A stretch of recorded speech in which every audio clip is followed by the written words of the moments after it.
para mais um Encontro em Geografia. Meu nome é Joyce, estamos aqui para nos encontrarmos em Geografia, terceiranistas. Hoje é o tema da aula bem diferenciado, na continuação de fontes energéticas que já vínhamos olhando há algum período atrás, só que hoje com especificidades mais diretas. Na aula passada vimos a questão do petróleo e hoje veremos outras. Mas antes de iniciarmos, não esqueçam que vocês devem realizar a atividade no Classroom. Devem linkar o item número 1, executar a atividade, enviar, e aí sim sua presença foi garantida. E também aqueles que estão com dificuldade de acesso, entrem em contato com a escola de vocês e canal direto com o professor para esclarecimento de dúvidas, ok? Dentro dessa perspectiva de fontes energéticas, faremos uma análise e uma conceitualização de 3 fontes que também identificamos como sendo primordiais na atual conjuntura de utilização mundial.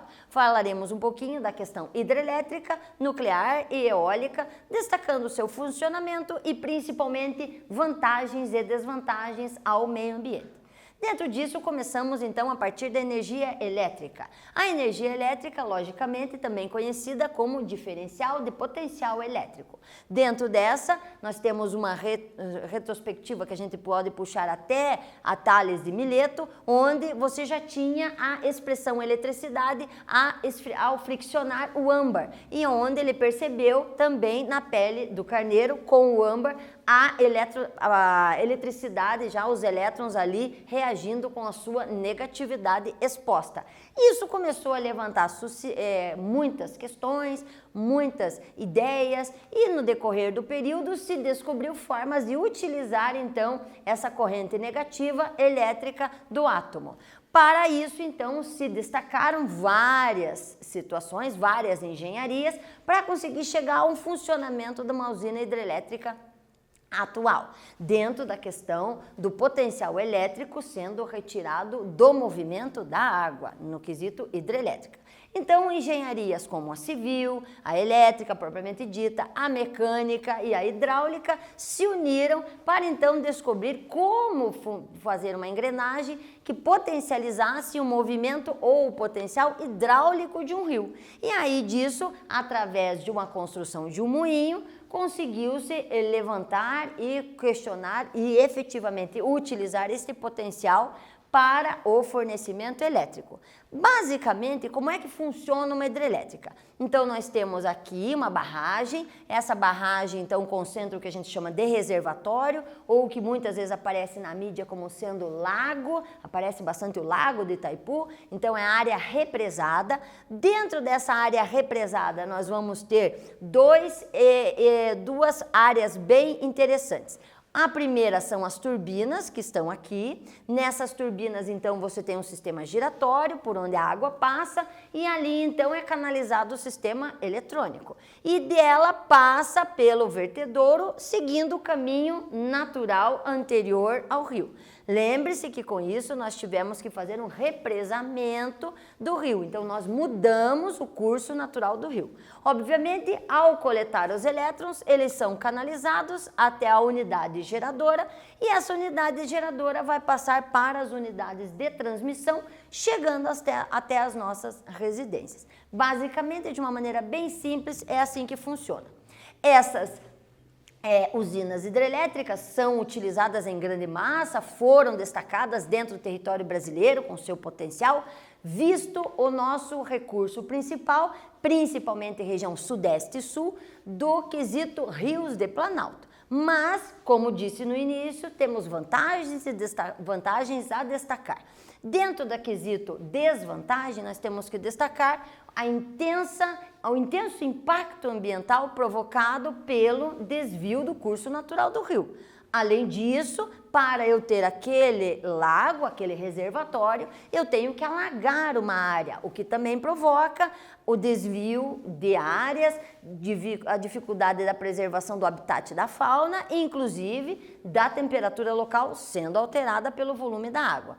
Outro aspecto, logicamente, dentro do aspecto positivo, é observar o custo da produção, que vai fazer um comparativo, a gente pode fazer com a energia nuclear, sendo muito mais cara e também mais demorada. Isso dentro dos aspectos negativos. Os positivos a gente destaca principalmente o quesito da energia, entre aspas, limpa e a otimização da água. Mas não podemos esquecer, estamos passando por esse processo atual hoje, uma desvantagem é que estamos suscetíveis a mudanças climáticas que provoquem diminuição do volume do reservatório.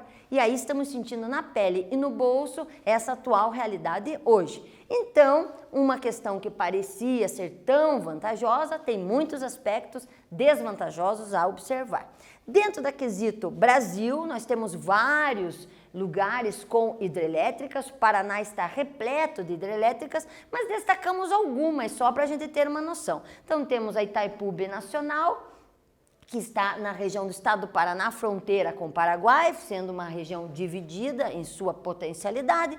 Temos Belo Monte, no Pará, destaquei outra do Pará, Tucuruí, em Rondônia, Jirau e Santo Antônio em Rondônia. Se nós observarmos, em todas as regiões brasileiras temos o potencial hidráulico sendo aproveitado.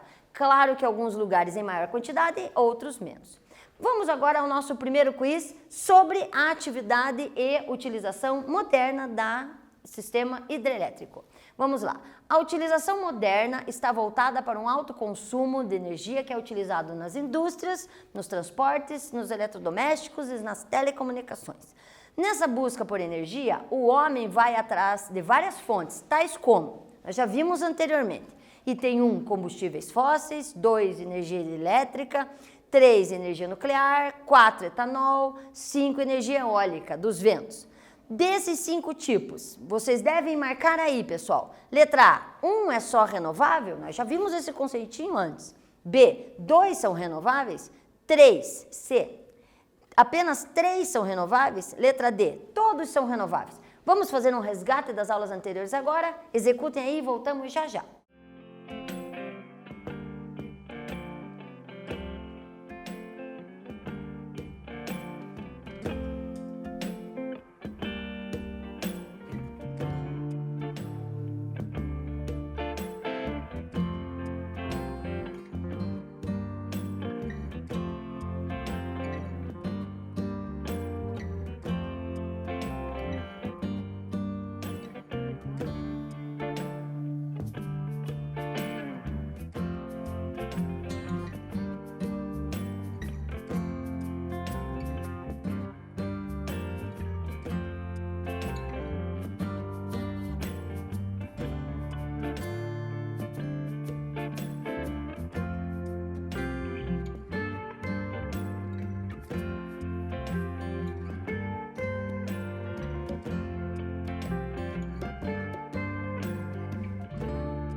retomando a nossa atividade dentro do quesito renovável e não renovável, lembre-se que nós já conceituamos que o conceito renovável e não renovável não é uma questão de acabar, e sim a existência e a transformação ao longo do tempo. Então, a renovabilidade é um quesito muito ligado ao nosso tipo de consumo e ao recurso a ser viabilizado. Dentro dessa categorização, nós vamos ter que 3 são renováveis. Então, nós vamos ter a hidrelétrica como sendo renovável, o etanol sendo renovável e a eólica sendo renovável.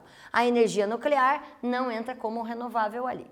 Na continuação, para puxar bem essa energia nuclear, vamos então destacar o que ela significa. Ela é vista de maneira muito perversa na atual conjuntura, principalmente pelos vários acidentes que a mídia amplamente divulgou. Mas vamos entender direitinho como ela procede.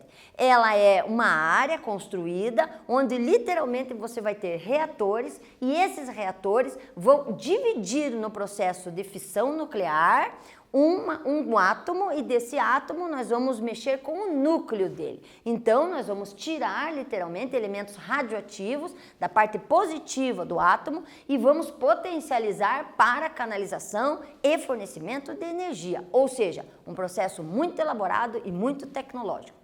Dentro disso, nós vamos ter uma capacidade de liberação muito grande e, como nós estamos falando num átomo, num espaço menor. Então, se nós compararmos a sistematização da concentração energética, a energia nuclear já se ressalta por aí. Eu tenho um espaço menor que pode ser utilizado, mas com a necessidade de alta tecnologia e alta capacitação dos seus funcionários. O processo que faz essa transformação é por fissão e fusão nuclear. Dentro da categorização atômica, logicamente, nós buscamos átomos mais pesados. Então, a escolha do material, ele é vinculado ao seu núcleo atômico, porque é literalmente o que eu procuro. O mais utilizado atualmente é o urânio. Dentro dessa perspectiva, nós vamos ter esta funcionalidade da estrutura de uma usina nuclear. Então, nós vamos ter o combustível elementar aqui, ele vai passando por elementos que vão pressurizar e vão provocar a fissão nuclear. Automaticamente, depois que ocorre a fissão nuclear, vai passar por um momento em que ele vai ser resfriado e desse resfriamento cai em uma bomba. E essa bomba, então, vai para um gerador elétrico e desse gerador elétrico parte para as torres de transmissão. Então, basicamente, a visualização parece simples, mas a especificidade e a quantidade de tecnologia empregada é altíssima. Dentro dessa situação, elencamos as vantagens e desvantagens. Dentro da situação, custo de produção ela é menor do que a anterior, ela custa menos pelo espaço ser menor. Ela também requer uma demanda de lugar que não precisa ser especial, como a hidrelétrica, que eu preciso de um rio de planalto, eu preciso de um volume hídrico muito grande, então eu posso concentrar em outros lugares. E, logicamente, eu tenho que olhar os aspectos negativos. Dentro dos aspectos negativos, logicamente, a gente ressalta a necessidade de uma mão de obra qualificada, a necessidade de uma tecnologia muito especial de análise do terreno, porque não pode ser um terreno muito sucinto a algum tipo de catástrofe ambiental que possa impedir, denegrir ou danificar toda a estrutura construída no lugar. Então, essa é a especificidade da usina nuclear. Mas, dentro dessa categorização, devemos ressaltar que temos alguns países europeus que mais de 60% da sua energia é por energia nuclear. Mas, dentro do Brasil, nós não temos essa característica porque, literalmente, aproveitamos o nosso recurso hídrico existente.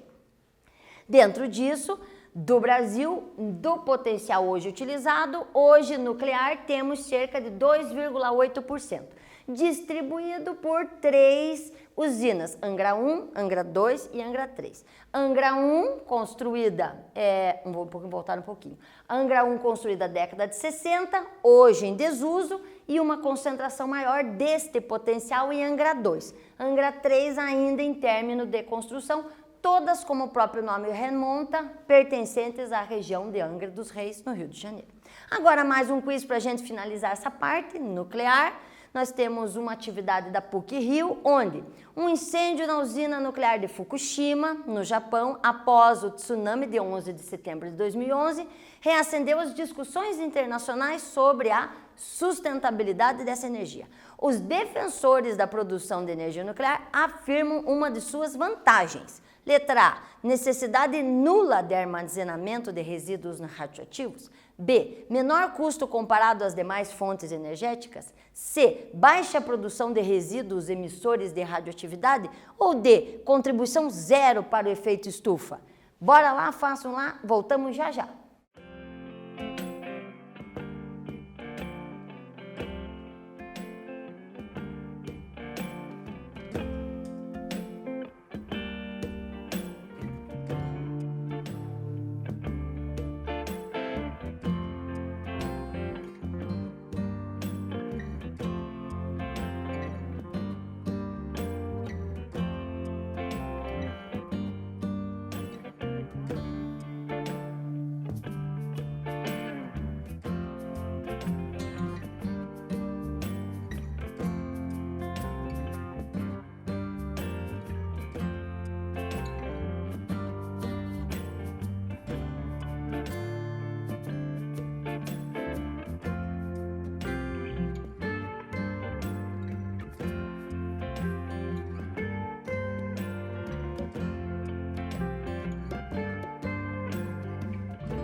Observem, alunos, que dentro do que nós vínhamos falando sobre o quesito custo, frisei com vocês que nós temos um custo menor comparado a algumas usinas hidrelétricas. Mas aqui nós estamos olhando a energia nuclear como um todo, dentro da categorização de todas as formas de fontes retiradas da natureza para gerar eletricidade.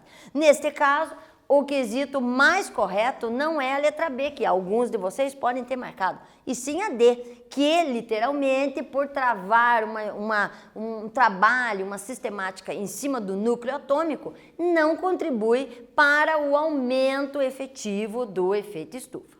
Na continuação, outro elemento destacado na aula de hoje é a energia eólica. A eólica que é tão difundida, tão comentada, como uma das potencializadoras da utilização do vento, que também gira uma turbina. Então, dentro dessa categorização, o vento usado como fonte energética, onde literalmente muito, mas muito tempo atrás, já se tinha como bombeamento para se puxar água, moer grãos. Então, logicamente, houve a sistematização para a utilização de recurso de retirada e fornecimento elétrico. A ONU, inclusive, coloca como sendo um mecanismo de desenvolvimento limpo. Então, há um incentivo muito grande na utilização da usina eólica. Como é que funciona uma usina eólica? Então, se coloca uma torre, nessa torre nós temos um catavento e a partir desta movimentação que o vento provoca, ele vai gerar uma movimentação do eixo central.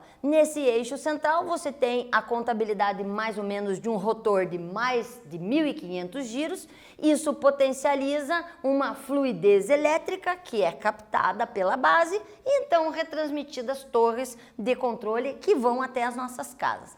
É uma energia interessante? Sim. Foi começada a destacar, principalmente nas áreas da região Nordeste, hoje temos em várias regiões brasileiras, no Rio Grande do Sul, no Paraná, inclusive, e, logicamente, deve ser muito bem observada e muito bem aproveitada, porque fonte energética sempre tem que ver a potencialidade local, o que mais deve ser destacado para observar e encontrar qual é a melhor solução. Por isso, vamos destacar agora algumas vantagens e desvantagens da energia eólica. Primeiro, vantagens, olha que listona.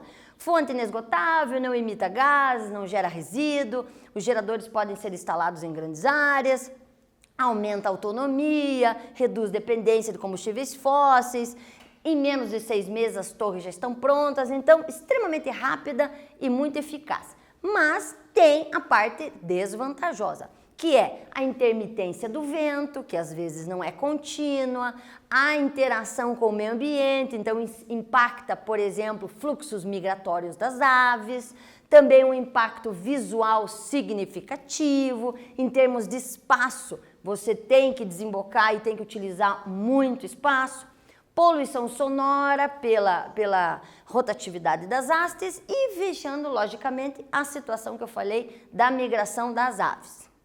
Para então fecharmos a aula de hoje com a retomada em que nós vimos basicamente as conceituações das fontes hidrelétrica, eólica e nuclear, destacamos um pouquinho, de maneira bem simplória, os mecanismos de funcionamento dessas formas energéticas e, mais importante do que tudo para você, terceironista, destacar as vantagens e desvantagens de cada uma.